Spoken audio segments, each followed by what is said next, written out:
every time we're Rob Brown breaking it all down. Yeah. SEC, sideline sports on my mind. Rob Brown calling game time, highlight shine, executive mind. Brandon Martin keeping Rob in line. Like, subscribe, share it, tell everyone. Sideline sports, y'all come back real soon. Same place, same time, same tune.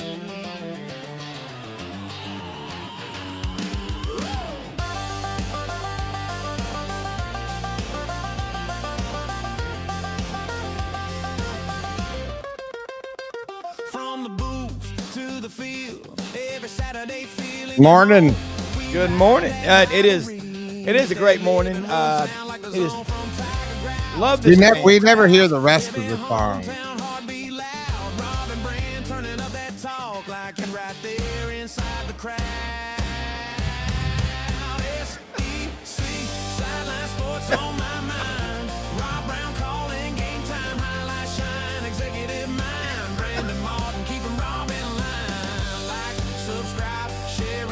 I love it. I like that. Smash the subscribe button. Like, smash, and subscribe and share the show. Hey, Rob Brown with you on this Thursday, February 19th of 2026. Hey, my birthday is in 6 days. Which means it's the 25th of February of 2026. There you go. Happy pre-birthday, and we'll celebrate it on the show that day. Yep. Hey, look, lot to cover today. We got a great one. Do a favor. YouTube, Twitter, Facebook, live streaming on 8 channels.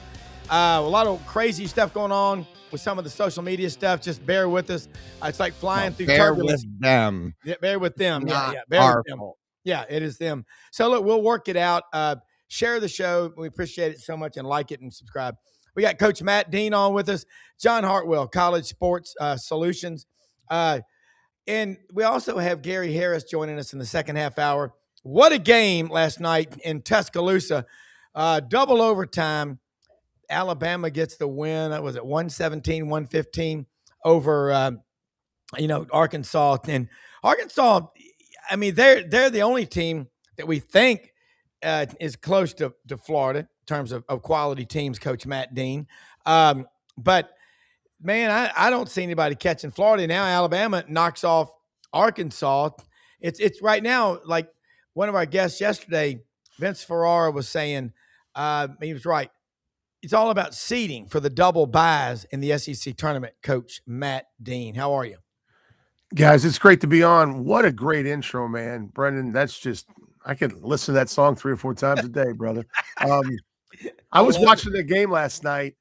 How about Darius Acuff Jr. for the Hogs? Unreal, 49 points. Even had a clean look in the regulation, I think, and then at the end of the double overtime, and sent it to triple overtime. Give Alabama credit. I believe they were down big early second half.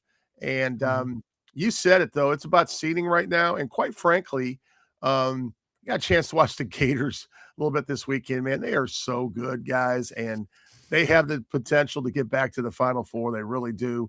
The SEC has a few teams, I think, that can get to the second weekend. But Florida, regardless of the outcome of the SEC tournament, is the gold standard in the league right now. Yeah. Every level. Franz talked about last week on the show. They just do so many different things, and they're very tough to guard.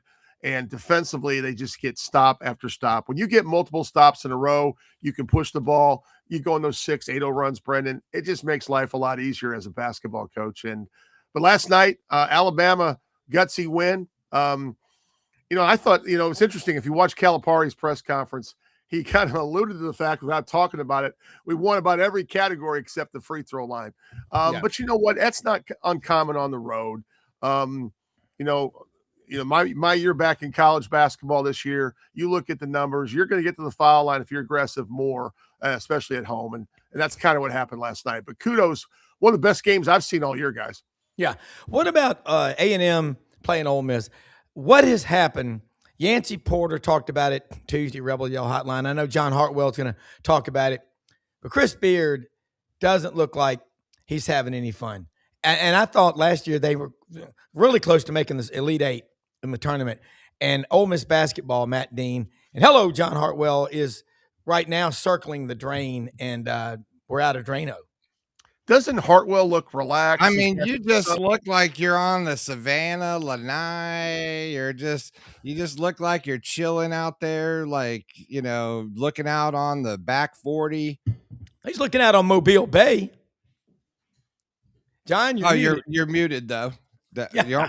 We almost had that was a little anticlimactic. Yeah, I was just glad to wake up this morning for the first morning probably in 2.5 weeks and not have a laundry list of things that I couldn't get done. John, that relate to a move. don't talk, John. Let me hear that. I hear like the cicadas or something back there.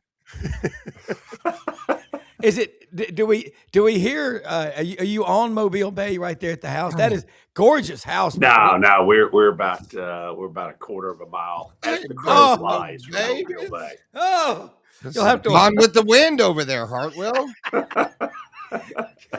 Hey, look, John. I was talking to Matt, and we lost Matt for a second, but talking about this SEC basketball race, you and I were chatting last night.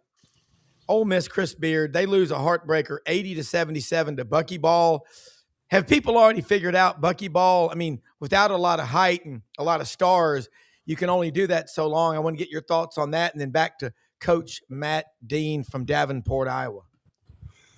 Yeah, I think the thing with Buckyball, we talked a little bit about it last week. They don't have a whole lot of size inside, so that creates some problems on the defensive end and rebounding. And part of his style of play, the Buckyball, as you refer to it, it's about getting a bunch of shots up, and you've got to have some perimeter shots fall too. And last night early, they struggled in that game, but they stayed true to their mission. And I heard you mention it, and something's going on at Ole Miss. 8 losses in a row, and just seems to be a lack of chemistry, some disconnect on the sideline there. So it'll be interesting to see how that plays out. Clearly, that team is talented enough to play at times with anybody in the country, but the fact that they're 3-10 or something now in the SEC doesn't bode well on the men's basketball side in Oxford. You're muted, Rob. Chris Beard, how does he go from getting through to those guys to this year? There seems like there's no connection. I know your turnover is high with the portal and that other thing, which I'm trying to give up for Lent, but talk about that. You asking me? Yeah. Yeah. I think roster construction in the NIL era is tricky. Just because you got a budget, just because you got money, we're talking about evaluation. We're talking about chemistry. We're also talking about, we mentioned this last week. Sometimes you need someone on the floor that doesn't need the ball to be happy when you're playing. And I think Florida checks every box. They're very talented. They've had some development. They've had some guys they recruit, Franz will tell you, that come through 1 or 2 stars, and all of a sudden they look like 5-star players. Yeah. And that's really, I think we're in the NBA era of college basketball. You see a lot of bad NBA teams that pay people a lot of money. You're going to see some bad college basketball teams that pay people a lot of money too. Well, John, we were watching that Auburn-Mississippi State game last night. Josh Hubbard, 83 points or something like that. How do you go if you're Auburn from being a Final Four team? And I know you only had a couple of players coming back, but you paid Todd Pettiford a lot of money to not go to the NBA draft. And this is why I think this thing crumbles, because people are going to go, he should have just gone to the NBA. They're just the bottom half of the SEC, John. The only teams that I see that are just dreadfully bad are LSU and South Carolina. And I guess Ole Miss now has got to be in that category. Yeah, you look at the standings, and LSU and South Carolina both 2-11, but Oklahoma and Ole Miss 3-10. Right there behind them, and unless something drastic happens, I don't see any of those 4 getting in. But then you got to look at right above them, Mississippi State and Auburn, both 5 and 8. And most projections have them in right now, but there's still a lot of basketball left to play. Yeah. And I'd say this about Auburn, and this was one of the questions that came up not so much amongst the Auburn faithful, but about, from the folks in the college basketball world, when the timing of Bruce Pearl stepping down, Stephen getting the job, hey, he hasn't ever coached anywhere other than with his dad. He's never been a head coach. And as Matt talked about, when you have roster turnover, and there's a nucleus from that team that was on that Auburn team last year. But, man, chemistry is so important. And if you have zero experience as a head coach, the ability to build that chemistry, that just doesn't drop down out of the sky. That's developed over a period of time through and it's the trial by error. It's you learn that on the job. That's not something that just you go out to the mailbox and pick up a package of. Yeah, and I will say this, just watching from fan perspective, and you look at Stephen Pearl, the look on his face in that pitiful performance last night. I mean, look, give Josh Hubbard credit, but you got to fight back harder. And the one thing I can't stand is an LOE or an LOM, lack of effort or lack of motivation.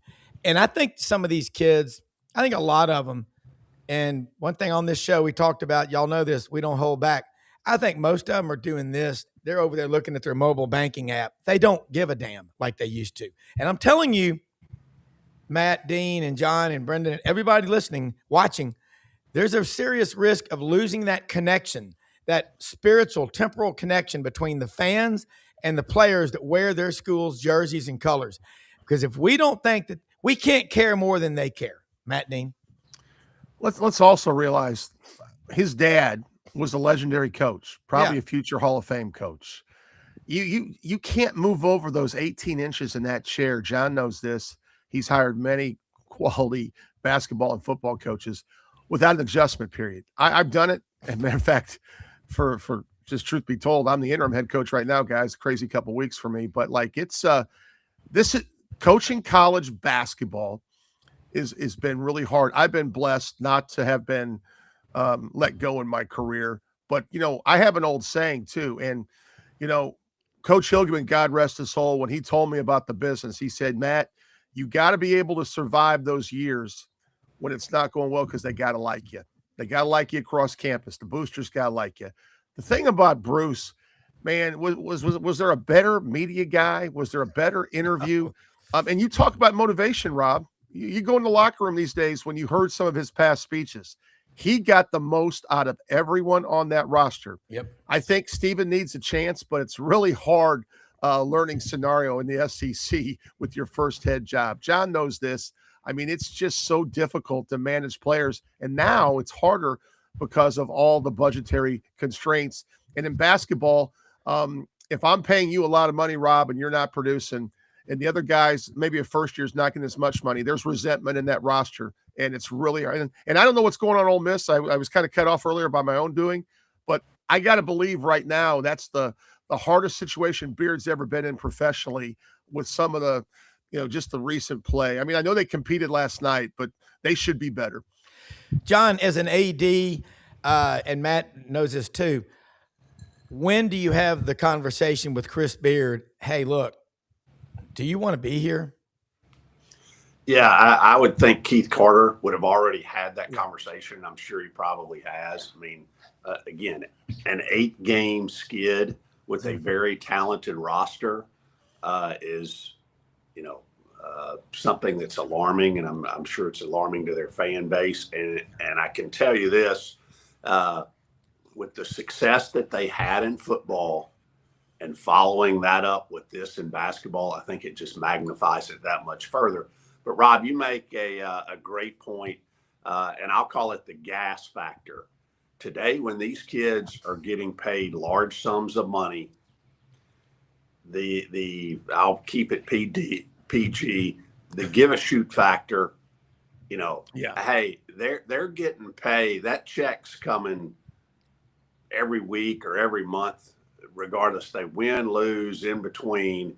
And when you go on a losing streak like that, or have some, adversity hit, it takes a special coach and somebody who can really motivate them to turn that thing around. So it'll be interesting to see how it plays out the rest of the season in Oxford. Yeah, somebody took a picture at the Florida-South Carolina basketball game at the O-Dome Tuesday night, and there's Chris Doring, walk-on, PK Young, high school in Gainesville, Danny Warfel, Fort Walton Beach High School, son of an Air Force colonel, chaplain, and Steve Spurrier and his wife, Jerry Spurrier. There you go. Now that is alignment, okay? And I've been listening to John Summerall, and we got to get him on it. But he was a great one on Chuck Oliver's show Monday. He's everywhere. And Lauren Meadows, Tuesday night on the Lowdown with Lauren on this channel, we talked. He talked to him for 5 minutes during the South Carolina Florida game with John Summerall and Lauren Meadows one-on-one. I mean, just you talk about a guy that's accessible and gets it. I'm gonna throw this out there. These coaches that are reclusive and then they start losing, man, they make themselves easy targets, don't they? Matt? Yeah, I mean, it's. Oh, John? I'm sorry. Yeah. I've called it the equity factor. You've got to build off the court or off the field equity, especially as a coach, because you're not going to win every game. And if you're a jackass and you're winning, people forgive that. If you're a jackass and you're losing, that's going to get old real quick on folks. Yeah, absolutely. Matt, you look at these. John Calipari. Let's talk about him at Arkansas. We talked with Dudley Dawson of Inside Arkansas yesterday. John Calipari is a young 67. I don't know whatever. That's young anyway to me. But he seems like he's loving it. He was in a marriage that went too long, and they'd walk down the hall and see each other, and you know what they'd say? Him in Kentucky, they were tired of each other. He is rejuvenated at Arkansas, and seems like he's so happy. What is this, year 2? Yes. Yeah, it's year 2. And last year he goes up and gets a win in Lexington. That was big. What's the ceiling? Give me your top 4 teams in SEC basketball. And then, John, I want you to give me your top 4 after that. I'm curious where you rank them. Well, I think obviously Florida's 1, and there's a wide gap for me. I mean, I think the hardest thing is 2, 3, 4, because the reality is it changes nightly. I'll tell you a team that's sneaky right now, that's playing well at the right time, is Tennessee. I'm not saying they're going to get into the second weekend, but quite frankly, they are, just from my perspective, they're young, they're talented. I think they had 46 points in the paint last night, guys. 46 points in the paint. Now, I still like Arkansas's roster better, John. I think Arkansas has got, first of all, Darius Acuff Jr. is going to probably be one and done and be playing in the league, and he may be a top 5 pick. I don't know all the other young men out there are going to compete for that. But last night, he was just an alpha dog. So right now, I think those are my top 3, but it's a very fluid situation. I mean, you can look last night, Missouri, they beat Vanderbilt 81-80. I know we talked about A&M, and they're kind of having that swoon. John will tell you, second time around in league play, everyone's got plenty of tape. You start figuring out how to play different styles. And that's, John made the point earlier, when you're smaller and people can slow your transition down, and when you're not making shots, let's not forget, basketball is a sport of shot making. You can do a lot of things right and lose a basketball game purely because of the fact the ball doesn't go in the basket. But I would say right now, I even think, Kentucky had a nice little run. Now they're 8-5. I'm just telling you, I'm more alarmed with the parity in the middle because to me, Florida is just, Florida's got a chance, guys. They got a chance to get back to the Final Four. A lot of it's going to do with what they end up on the seed line because outside of the conference, there's some really – the Big 12 right now, I watched Iowa State and Houston the other night.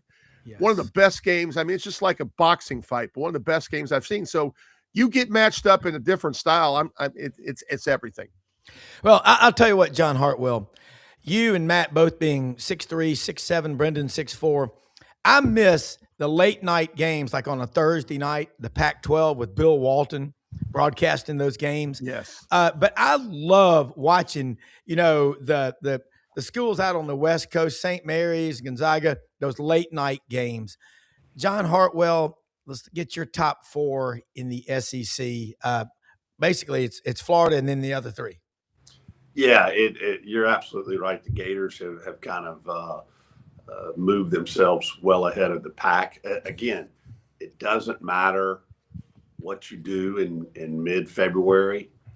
It's March that they remember. And so who can get hot then? I mean, Alabama, Arkansas, obviously from that game last night, both very talented teams who I think, they get hot at the right time, could make it to Indy, to the Final Four. Yeah. Certainly to weekend too. Vandy's talented. Kentucky, again, something's just a little bit off there. And what you've got to remember, especially in the game of basketball, maybe even more so than football, there's 5 guys on the court. Yeah. There's only one ball. You've got to be able to create that chemistry and continuity that, hey, everybody's pulling for the same goal. It doesn't matter if I get my 20 or Brendan gets his 18 or Matt gets his 30. It's about the end score on the scoreboard, not what's in the box score and what individuals score. And you can see that playing out some now. To follow up on something Matt said, and I say this overarching beyond men's basketball, it's hard not to be impressed with the overall body of work with the Missouri Tigers right now. You look what they've done in football in the last couple of years. You look what they've done in men's basketball. Kind of below the radar screen, but man, they've got some good things going on there with the Tigers, and kudos to them. Well, I think they've put over $400 million into athletics. They put between $250 and $300 million into Faurot Field at the football stadium. I think it's got a new corporate name, but it'll always be Faurot Field with the rocks in the end zone up in Columbia. But Matt, you said something last week that really got through my skull. You said, I knew I had a really good team when my top 5, my starting 5, you love them all, because if you don't coach the 2s and the 3s, they'll never get any better. But you said when they're as happy without the ball as they are with the ball, things are good. Elaborate on that again, because that's stuff that, hey, if you got 5 kids, you better treat them right. Well, to me, that defines winning culture. And every time I watch Florida play, I feel like they have that just as good as anyone in the country.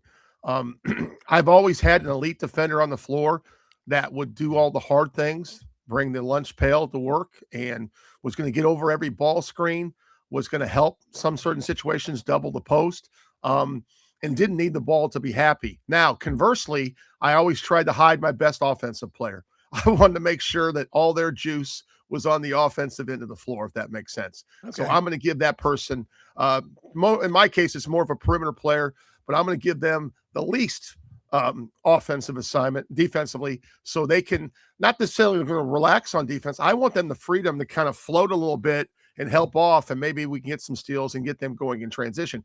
Because when you look at a game, I've always felt like the points off of turnovers is just a huge stat. If we can win the turnover margin, if we can get easy points off of turnovers, because when you get to the last 4 or 5 minutes of the game, and I would be remiss without mentioning Alabama. I should have mentioned them in my top 3 or 4, because I thought just their effort level last night, they averaged 13 threes made a game, and they won that game last night. I think they hit 10, if I'm not mistaken.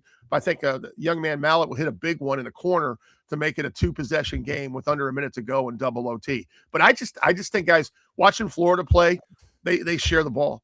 It's really fun. And another team that's done that on a national standpoint has always been Purdue. Matt Painter coached teams usually share the basketball. I know they had the big guy, Zach Edney, a couple years ago, is now with the Memphis Grizzlies. But, you look at like Braden Smith, their point guard. That dude's just a baller. I mean, he doesn't care if he gets 28, but he has the ability to do so. And I think that's, to me, sharing the basketball, identifying the person on your team that wants to be that alpha defender, not the offensive person, is really important. Yeah, I like that breakdown.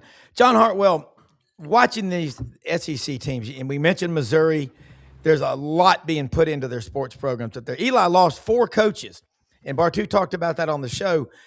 What's going on at Missouri? Why were you losing a coach? I think they lost a coach to a group of 5 school, New Mexico. Something's going on out in New Mexico, by the way, with their football program.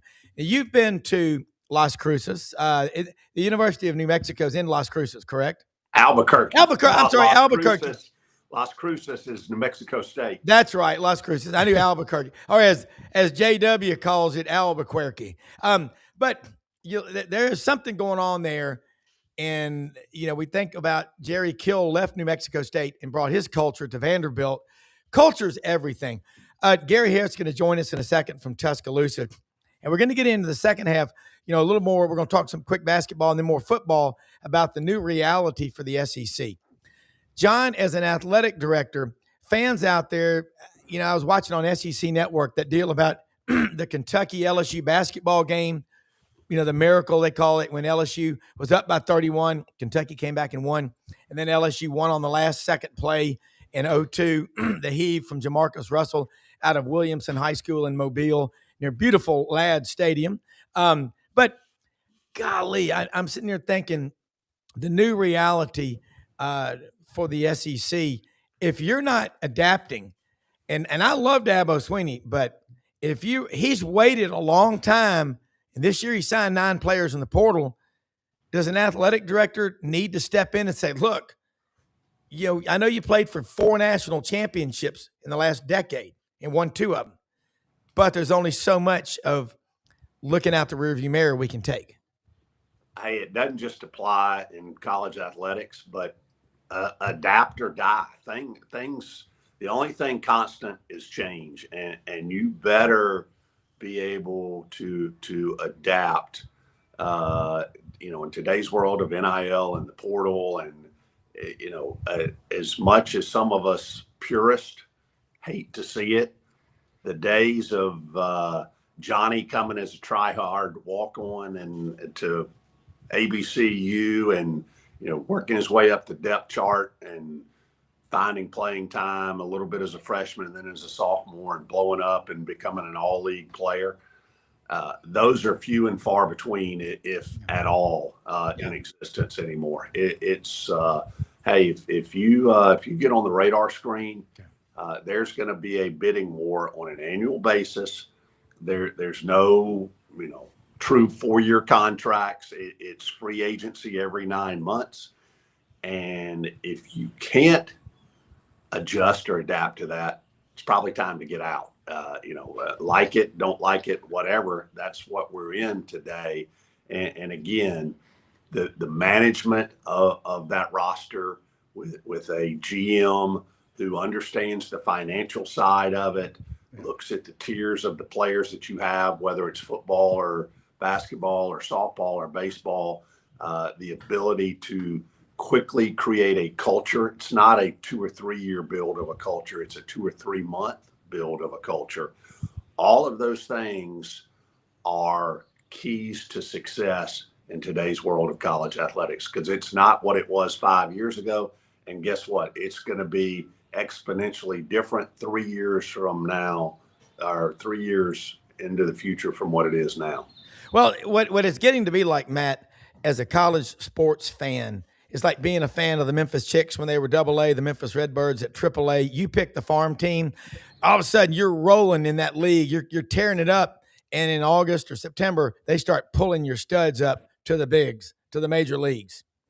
And that's where we are. If you're a Mississippi State fan, and they don't have the biggest NIL program, what are you hanging your hat on? Are we going to start sinking everything into one of the big 3 sports? In their case, baseball. And then and what's going to happen to women's basketball? Jason Caldwell, Auburn Undercover, said on the show a couple of weeks ago, with rev sharing at $21.5 million, very likely you're going to see just a return to old habits. The big football schools will put 85% of that money into football, basketball, and the only true basketball school in the SEC is Kentucky. But then again, Florida's won more national championships since Kentucky's. They won one in 96 and 97, and then they won in 2012. But you could say Florida's the other basketball school, but that's debatable. But your thoughts on what I just said? So if I was magically SEC head coach, which I have no desire to be, nor does anyone have a desire to have me. It's too right? easy. It's too easy. No pressure. But like, I think this goes back to Coach Brady we had on a few weeks ago. I would look at the better teams and I would kind of study.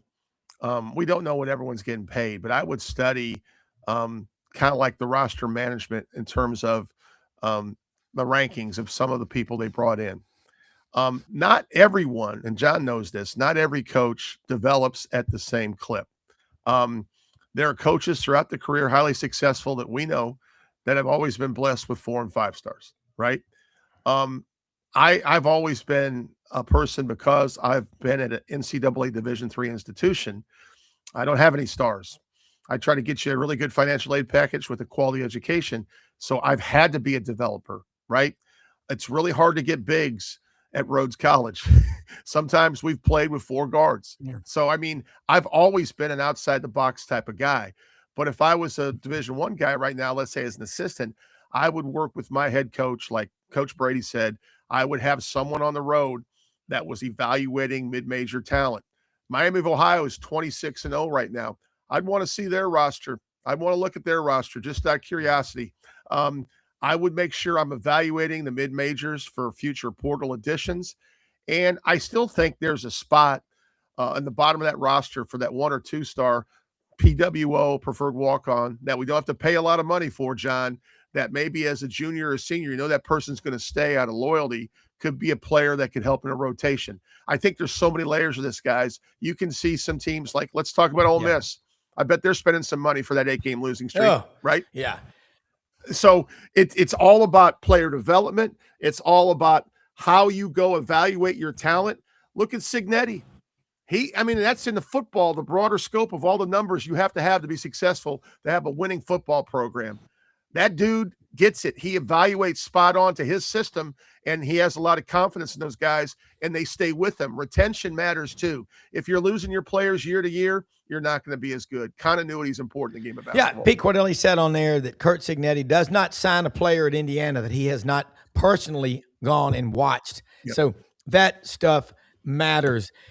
You know what else matters is, this is one of my favorites, Gary Harris, WVUA Channel 23 in Tuscaloosa, boots on the ground. By the way, John Brady was going to come on with us this morning, but he had to go to the bone doctor and get his knee looked at. I guess jumping up and down on all those LSU broadcasts get to you after a while. But Gary, were you at Coleman Coliseum last night for one of the most exciting games, 117, 115, double overtime? Hey, whatever it was, Tide wins, and they're in the thick of this, at least for a double bye, aren't they?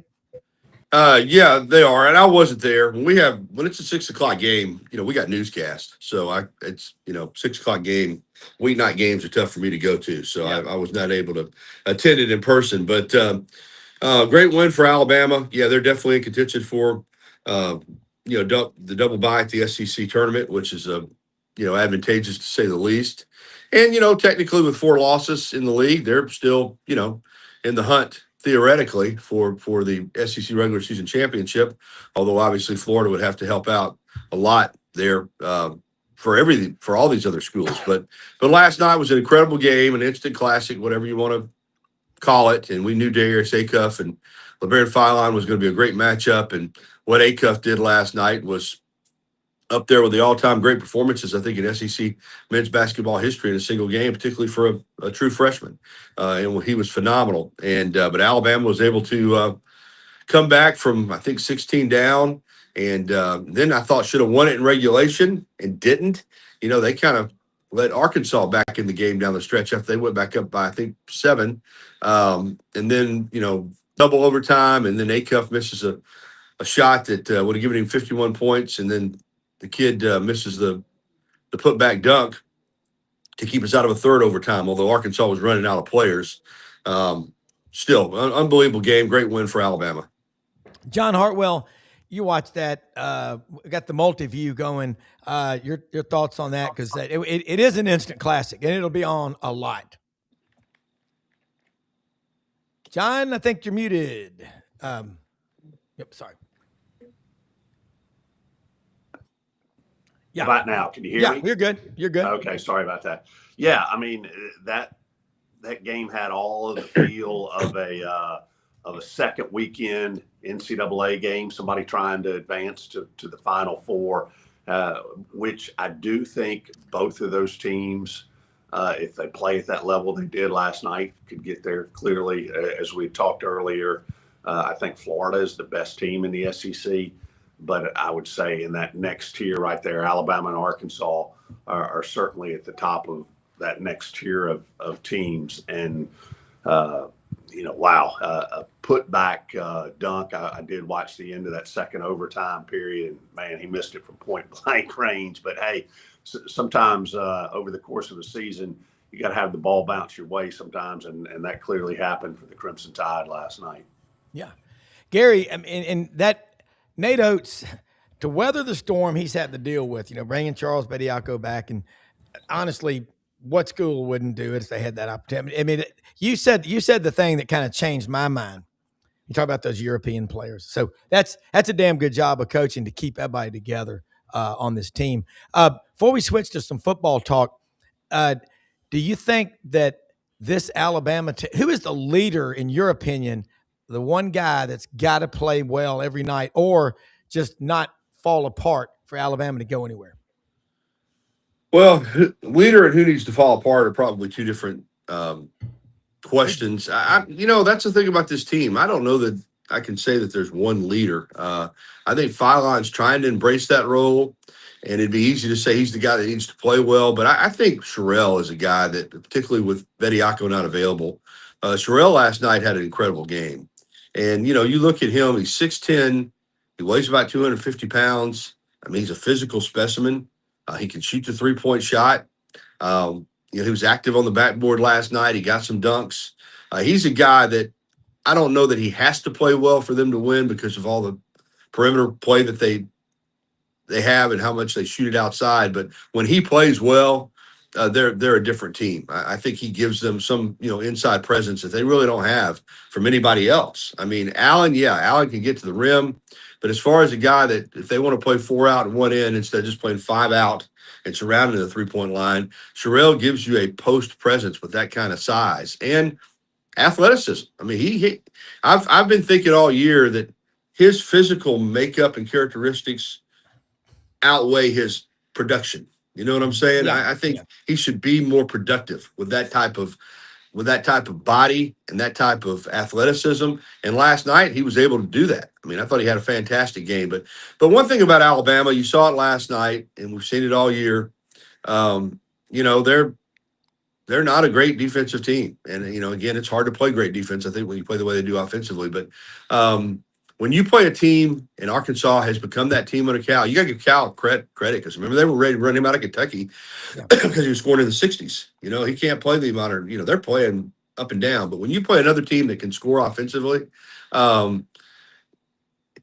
that's the kind of games you're going to get. I mean, it's just hard for Alabama to slow teams down. And so, they won last night, but you do worry about, can they get enough stops against other high-powered offensive teams? And obviously, we've seen them struggle against teams that have, a lot of big front court players. That's why I wanted to bring Bediako in. So I think Alabama's a fun team. They're an exciting team. They're capable of beating a lot of people, but they're also capable of getting beat. So I still think this team, I don't see them going past the round of 16. I mean, I just don't. But again, they get hot and they could get on a run, but I think this is probably a Sweet 16 type team. Yeah. Well, a lot of teams would crawl to Mount Everest to be in the Sweet 16. So well, they still got to get there. I mean, I think I kind of think that's their ceiling. Yeah. But I mean, that's the standard also that Oates has brought to Alabama basketball. All right. Want to ask you this, Gary, and then get John and then Matt's thoughts. I think the new reality in SEC football, we're looking at recruiting classes. You would see Alabama and Georgia 1 and 2, LSU right up there. It's different now. You can have a great high school recruiting class. It's what you've done in the portal. What's the mindset, the temperature? You talk to Alabama fans every day on your show, Tide 100.9, that comes on at 9 a.m. Central right after my show. But what are their expectations? Because, again, you say so many things that resonate. 3 years ago, you said, NIL, Alabama fans are like, man, we're late to the party. We are the tip of the spear in college football. So kind of give us a financial or health checkup on Alabama's fan base of football going ahead. Rob, I think that every fan base wants to believe in their coach, and you're going to have a certain amount of fans that they're going to be with the coach all the way until he's no longer the coach. And you saw that with Hugh Freeze. I mean, there were some Auburn people that stayed with him the entire way, even though you could see that the train was off the tracks. Yeah. That's not the point, obviously, in Tuscaloosa. But I do think there are some fans that they're going to believe in Kalen DeBoer regardless. There are others who have probably made the decision that he's not the right guy. So that means most of your fans, let's say you got 15% of the fans that are going to, be in his corner regardless, 15% of the fans that are saying he's not going to get it done. That leaves about 70% of the fans kind of in the middle. And what I mean by that is I do think, as I've said before on this show, last year was a good season. I mean, you can't say it wasn't a good season. I mean, they went 10-2 in the regular season. They beat Georgia in Athens. They went to the SEC championship game. Even though they got throttled, they made it there. They made it into the college football playoff. They avenged the loss against Oklahoma they had in the regular season and did it on the road. So they won a playoff game. And then they got to Pasadena and got cooked. So, but they did, they did some good things during the year. I think the losses, 3 of the 4 losses that they had were, the opening loss to Florida State, the loss in the SEC championship game, and the loss in the Rose Bowl were just they got whipped. I mean, they got handled. The loss at home to Oklahoma is a game they probably should have won. I think most fans are, waiting to see what this season holds. I think there's a lot of uncertainty. I mean, I think that the offensive line has to be rebuilt. You got a new offensive line coach coming in, going to have a new quarterback. This is the first time since Kalen DeBoer has been here that all 4 scholarship quarterbacks are guys he signed, including Austin Mack, who they signed at Washington. He inherited Milroe. He inherited Simpson, who had to win the job, and everybody felt like he'd be the starter. So he's got his own quarterbacks here. He's tweaked the staff a little bit. So we'll see. I think most of the Alabama fan base, the temperature is just we'll see. Those first 5 games, they should be able to win those first 5 games. I mean, they really should. If they don't win those first 5 games, I think that's a really ominous sign that this season is not going to be what they want. So if you're 5-0, that gets it down to 7-game season, and we'll see what they can do. We'll see is kind of the biggest approach the fans are taking. I think they're optimistic. At the same time, they're very cautious because they look at this league, and I think you can make a case that there are, and we'll see this in the preseason predictions. I think you can make a case that there are several teams that are ahead of Alabama going into the 2026 season. Matt Dean. It's interesting because with Lane going to LSU, you mentioned the portal, Rob. He's kind of like the portal king. So I'm real curious this year. Gary's spot on. I mean, how many teams would love to have been in Alabama's shoes? You get to the SEC championship game, you win a college football playoff game, and quite frankly, now Kalen gets a chance to develop that quarterback room with some guys he handpicked. I will say this for firsthand experience, just because I followed Washington when he was at the Pac-12, Pac-10, whatever it was, and Pac-12, and Pac-2 now. But honestly, you look at what he did with Michael Penix Jr. I mean, he helped Michael make a lot of money. Now, that's not turning out the way we had hoped in Atlanta if you're a Falcon fan. But the reality of the situation is I think he's a great offensive mind. I look at the league right now, and to me, guys, and Gary, you know this better than anyone, it's kind of scheduling. Last year, you can make an argument to say Texas A&M, even though they had tremendous win, early on at Notre Dame, they had a pretty favorable schedule, a pretty favorable path. And sometimes getting to the CFP, because we're still at 12, right? We didn't go to 16, which I don't understand why that didn't happen. Eliminate all the buys. That makes no sense to me. But I just think you got to look at the schedule. I think Arch is going to be a little more comfortable in his shoes. I think Texas and Sark will make a really strong run.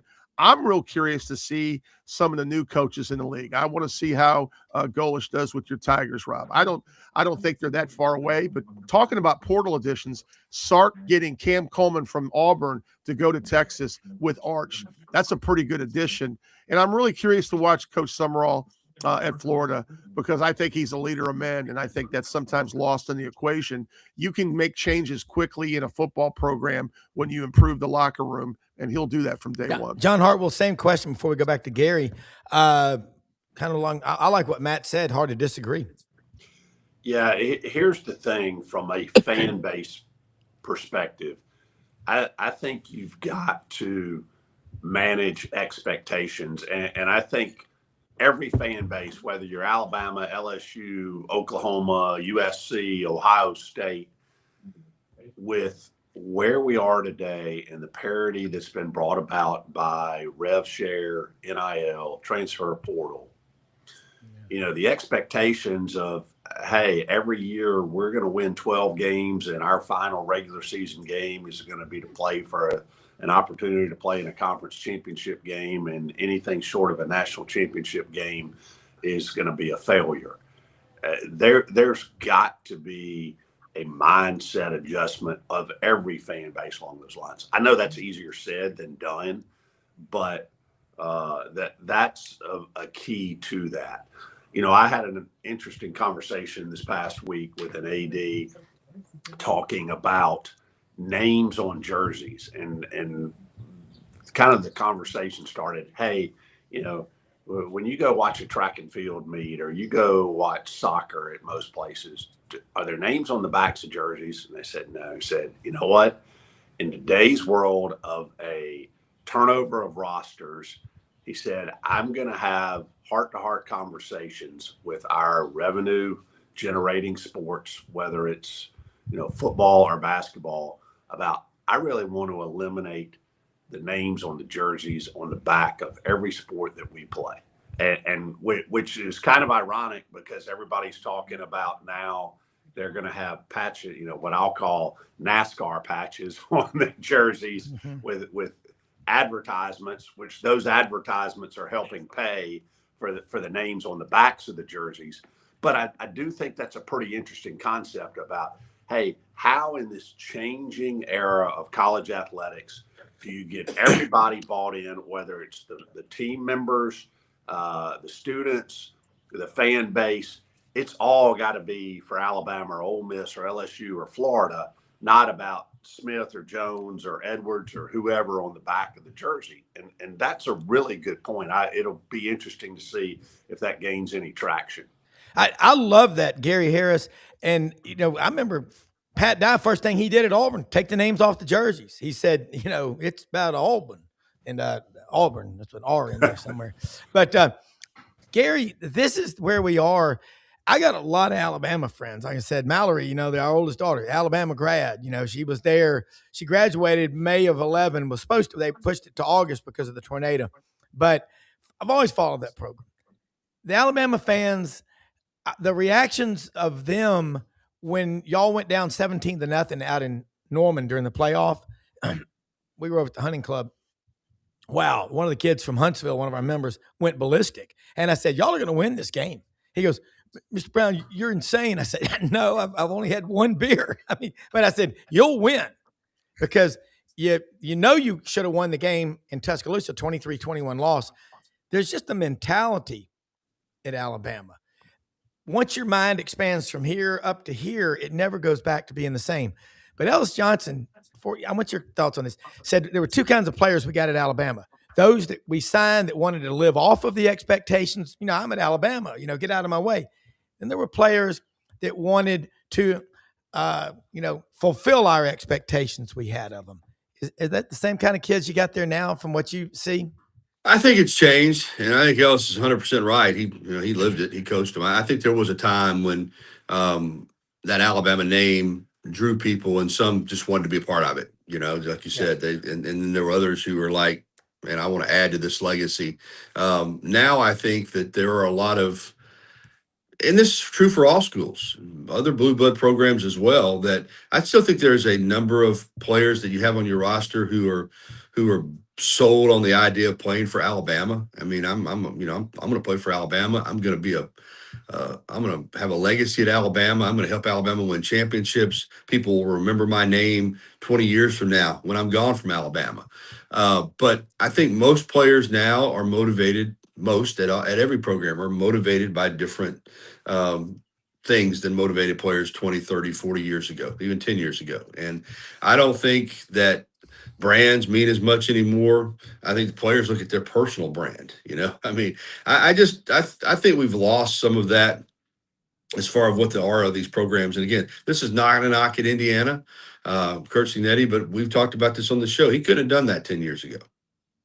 He couldn't have taken over Indiana, and within 2 years, really in his first year, he had him in the playoff, and in 2 years won a national championship. You couldn't do it because of what we're talking about. The way you had to build programs was so completely different. But now players come in, and even if it's a Alabama or a Notre Dame or a Michigan or Ohio State, if once they get to that program, it doesn't fit the criteria that they have in their mind or their handlers' minds or their parents' minds, they're going to look to move on.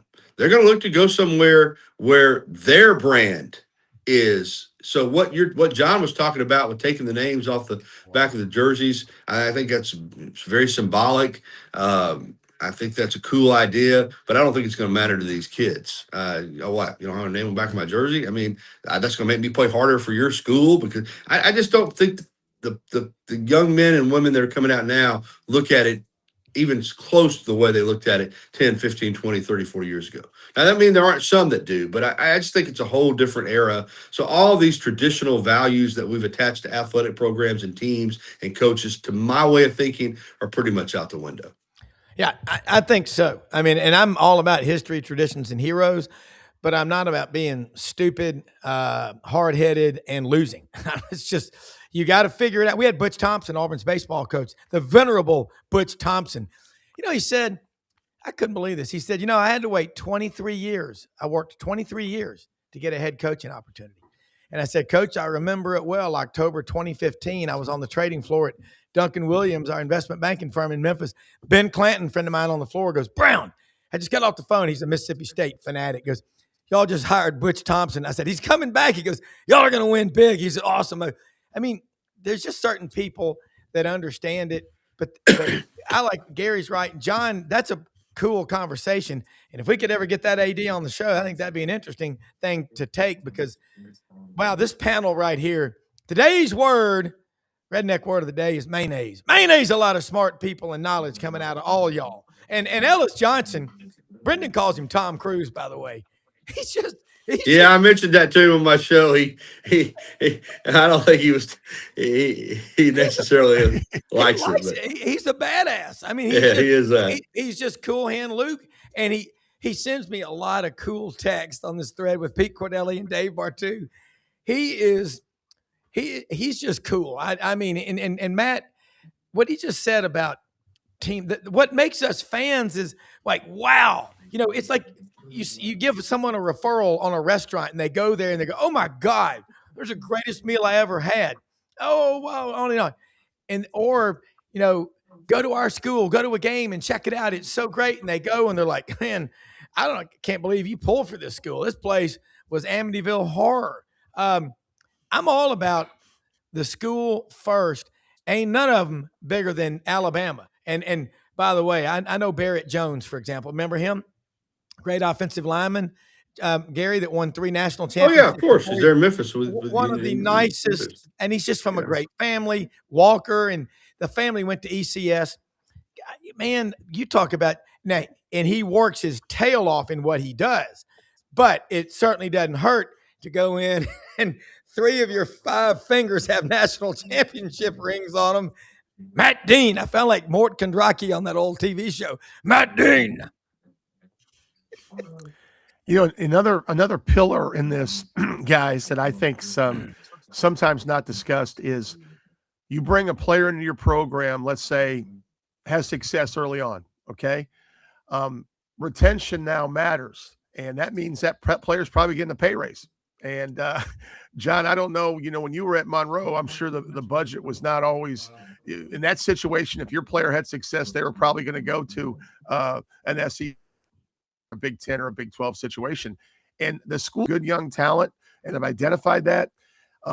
I think just that whole roster management plan is incredible. It's an NFL model, and I think that's why we saw early on when this came out, guys, we had some really iconic men's basketball coaches that stepped away. They wanted no part of it.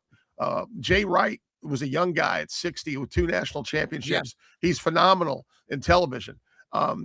Bruce Pearl just got out. He's great in television as well. But I just think the retention factor we sometimes miss out on. If you can retain those kids, which means usually have a pay raise, you have a greater chance for continuity. Yeah. Yeah. Hey, I'm gonna bow out in a minute, but let me say one thing, Rob. Getting back about the fans, I think the hardest thing the fans are grasping with, because now they're seeing it more vividly than they used to, is fans want to believe the players are as invested. The coaches always say, well, nobody takes it harder than the players. But I think today's player wants to win. There's no doubt about it. You add value by winning. But, fans, when their team loses a game, I mean, they're distraught. They're distraught. I saw some Arkansas fans out on social media last night. Acting foolish, to be honest with you, Yeah. To put it mildly. But players, I think it hurts fans sometimes because players move on quickly. First of all, they're part of it, so it's they're living it. But they don't. They want to win, but I don't think their life ends when they lose a big game. And I think some fans want to believe that the players hurt just as much as they do. And I think it's different for a player. And now because of the media access and the NIL, players are able to express the fact that, toward the end of a season, if it's not, for a lot of these players, if it's not going their way, they check out and they're already looking for the next opportunity. And fans really struggle with that because fans never check out. So I got to go, guys. Gary, thank you so much. Appreciate it. And love it. Gary. And I am totally with him. I'll tell you right now, Cam Coleman going to Texas, who cares? I could care less. I'm glad. What did Auburn have? 30-something guys hit the portal. Good riddance. They were part of a losing culture. I'm sorry. My mentality is like that of a stock trader, a money manager, hedge fund. I've been doing it 35 years. If a stock, I don't have anything personal, love or hate of a stock. If it's making money for the portfolio, great. If it's not, you sell it. Those players were 5-7 back. Auburn's been in 5 years in a row of losing seasons. So really, the more guys you can get rid of in that culture, the better. I'm being totally honest. And I love what John Summerall said. If you don't like being, coached and challenged every day, you're probably going to hate playing for me. But if you want to be challenged and pushed and coached up, you're going to love playing for me. John Hartwell, you know him. We got about a minute. By the way, executive producer Brendan Martin, best on the planet. And I want to say this, I got to get better at my Irish goodbyes, but most often we see the face of Christ in the least among us. Find ways, people, to go out and help people. This show, as we continue to build, we're going to find ways to help people and comment and share, like, and subscribe and let us know what's going on. But these are two of the smartest guys we got, as is Gary. I want to get that AD on and have that conversation about taking the names off. We're going to fix this, guys. We know we are. Yeah, great conversation today, and the constant in this, college athletics is going to continue the popularity is going to continue to grow. What it looks like tomorrow is going to be different than it is today, different than it was yesterday, but the popularity continues to grow. Yeah, the great industry, great vehicle for young people, and just enjoy being a part of it and enjoy the time with you guys as well. Yeah, and I'll say you're right. Let me just say, Brendan is the best. We all have a face for radio, but he somehow makes us look good. Yeah, and also he can figure out all this stuff going on behind the scenes, which it takes a double knot spy to do. No, the popularity is getting better and better. I just, for the fans' sakes and the players' sakes, love your school like the fans do. It'll love you for the rest of your life and generations beyond. Hey, thanks for watching, everybody. Landers Ford, Hewlett Gun, all of our sponsors. Irish goodbye. See y'all tomorrow.